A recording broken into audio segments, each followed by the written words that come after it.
ఎంత పెద్ద నౌకరీ చేసినా వారానికి ఒక రోజు సెలవు ఉంటది. నెలకు 2 రోజులు లీవ్‌లు ఉంటాయి. కానీ మన 5 ఏళ్ళు నోటికాడికి రావాలని ఆరుగాలం పని చేసే రైతన్నకు సెలవులుండయి.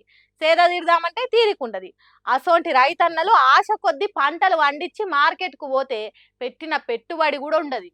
అందుకే ఎప్పటికీ శాంతంగా ఉండే రైతన్నకు కోపము కట్టలు తెంచుకున్నట్టున్నది.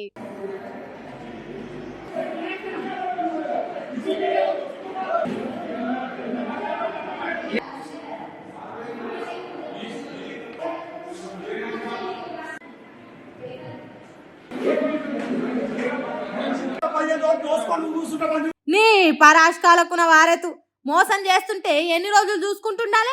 మీకు రైతన్న అగ్వ దొరికిందా అని పండ్లు పటపట కొరుక్కుంటా మార్కెట్ యార్డ్ ఫర్నిచర్ మొత్తం పొల్లు చేసిండ్రు. ఓపెన్ టెండర్ పద్ధతితో వండించిన పసుపుకు సరైన ధర వస్తలేదట.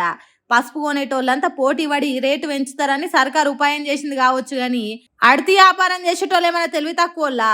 వాళ్ళంతా ఒకటి గారా? అదే జరిగింది కావచ్చు. పోటీ వడు లేదు, రేటు పెరుగుడు లేదు. ఓ 4 రూపాయలు తక్కువకే కొంటున్నారట. అందుకే వాళ్ళ దోపిడీని అనిపెట్టి రైతన్నలు నిజామాబాద్ వ్యవసాయ మార్కెట్ యార్డ్ ఆఫీసులకు వచ్చి ఇట్లా కుర్చీలు, బల్లలు, బయోమెట్రిక్ మెషిన్లను వాళ్ళకు కొట్టిండ్రు. ఆరుగాళ్ళ ఒళ్ళు వంచి కష్టపడేది మేము, ఏసీ అర్రల కూర్చొని మా కష్టాన్ని దోసుకునేది మీరా? చల్, ఇప్పటి నుంచి మీ ఆటలు సాగాయి అన్నట్టు గీతిరిగా కోపాన్ని ఎల్లగక్కిండ్రు. పసుపుకు సరైన ధర పెడితేనే మంచిది, లేకుంటే ఇంకింత ఆగం చేస్తామన్నట్టు వార్నింగ్లు ఇచ్చిండ్రట. ఆఫీసర్లను చుట్టుముట్టి అడిలి పోయేటట్టు చేసిండ్రట. గిట్లున్నది మనల్ని ఏలుతున్నోళ్ళ సక్కదనము. ఒకలేమో రైతు ప్రభుత్వం అని చెప్తారు, ఇంకొకలేమో ఆత్మ నిర్భర భారత్ అని చెప్తారు. మార్కెట్లలో మాత్రం రైతుల పరిస్థితి గింత ఘోరంగా ఉన్నది. గిదే మన దేశానికి గర్వకారణమైన ముచ్చట. ఎవడెవడెక్కువ చేస్తున్నాడో వాళ్ళందరి పేర్లు రాసుకుంటున్నాం. మా ప్రభుత్వం వచ్చినాక ఒక్కొక్కడికి ఉంటది. రెడ్ బుక్ లో రాసుకుంటున్నాం, పింక్ బుక్ లో రాసుకున్నాం. వచ్చేది మేమే, రాబోయేది మనమే అని రాజకీయ లీడర్లు కార్యకర్తలలో జోష్ నింపుతారు. అంతటా ఒక తీరు, ఆంధ్రప్రదేశ్ లో ఇంకో తీరు అన్నట్టే మాటలు ఉంటాయి. చూడుండ్రి మాజీ సీఎం జగన్ సార్ ఏమంటుండో. చంద్రబాబు నాయుడు గారిని గట్టిగా వార్నింగ్ కూడా ఇస్తా ఉన్నా. కళ్ళు మూసి తెరిచేసరికే మరో 3 ఏళ్ళు అయిపోతుంది. వచ్చేది వైఎస్ఆర్సీపీ ప్రభుత్వమే.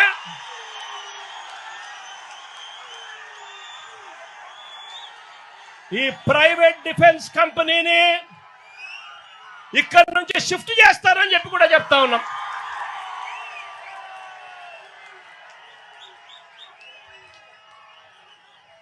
ఇక్కడ ఫిషింగ్ హార్బర్ ఇక్కడే కాదు, రాష్ట్రంలో కడతా ఉన్న 10 ఫిషింగ్ హార్బర్లు అన్ని కూడా మత్స్యకారుల సొత్తు అని చెప్పి కూడా ఈ సందర్భంగా కూడా చెప్తా ఉన్నా.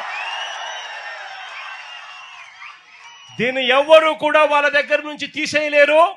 చంద్రబాబు కాదు కదా, వాళ్ళ తాత కూడా తీసేయలేదని చెప్తా ఉన్నాను. 3 ఏండ్లంటే 30 ఏండ్లు కాదు. కాన్లు మూసి తెరిచే లోపట్న ఒడిచిపోతుంది. జగనన్న వచ్చినాక అన్ని సర్దుకుంటాయి. కాసుకో చంద్రబాబు, రోజులు లెక్క పెట్టుకో. నువ్వేదో ఏపీ జనాలను తిప్పల పెడదామని మనసులో అనుకుంటున్నావు కావచ్చు, కానీ 2 ఏండ్లు ఉత్తగానే అయిపోయినాయి. ఇంకొక 3 ఏండ్లు కళ్ళు మూసుకుంటే కుర్చీ ఎక్కేది నేనే. 10 ఫిషింగ్ హార్బర్లు జనాల చేతిలో పెడతా. అప్పుడు నీ తరం కాదు కదా, నీ తాత తరం కూడా కాదు అన్నట్టు చెప్పే వరకు వైఎస్ఆర్సీపీ పార్టీ కార్యకర్తలే లొల్లి పోండ్రి. జువ్వల దిన్నే ఫిషింగ్ హార్బర్ కాడ పెట్టిన సభల చంద్రాల సారుకు చెమటలు పట్టేటట్టు వార్నింగ్లు ఇచ్చిండ్రు. ఫిషింగ్ హార్బర్ ను ప్రైవేట్ వాళ్ళ చేతిలో పెడితే ఊకునేది లేదు అన్నట్టు తెలుగుదేశం ప్రభుత్వం మీద పోరాటం చేసినట్టు మాట్లాడిండు. మరి 3 ఏండ్ల తర్వాత పరిస్థితి ఎట్లుంటది? ఎన్నికలలో ఎవరు గెలుస్తారు అనేది పక్కకు పెడితే వచ్చేది మనమే అని జనాలకు చెప్పుడు లీడర్లకు బాగా అలవాటైంది. అట్లయితేనే జనాలు పార్టీ ఎంటుంటారు, ఇంకింత హుషారుగా పనిచేస్తారు కావచ్చు కదా. అంతకు ముందు జువ్వల దిన్నె కాడ పెట్టిన సభకు జగన్ వస్తున్నాడని తెలిసి జనాలు ఎట్లా పరుగు పెట్టుకుంటూ ఉరుకొచ్చిండ్రో చూడండి.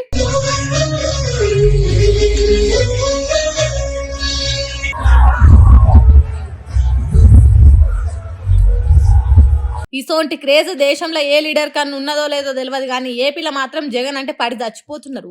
జగన్ నోట్ల నుంచి ఏదన్నా మాట వస్తే ఈలలు కేరింతలు బొబ్బలు చేస్తున్నారు. మరి చూడాలి, 3 ఏండ్లు కళ్ళు మూసుకుంటే ఉత్తగానే గడుస్తాయా? ఈ 3 ఏండ్లల్లా చంద్రాల సార్ ఎసొంటి రాజకీయం చేస్తాడు? వైఎస్ఆర్సీపీ పార్టీ పాదయాత్రలు చేస్తుందా? పబ్లిక్ ఎవల దిక్కు నిలబడతారు అనేది ముందు తెలుస్తదిగా.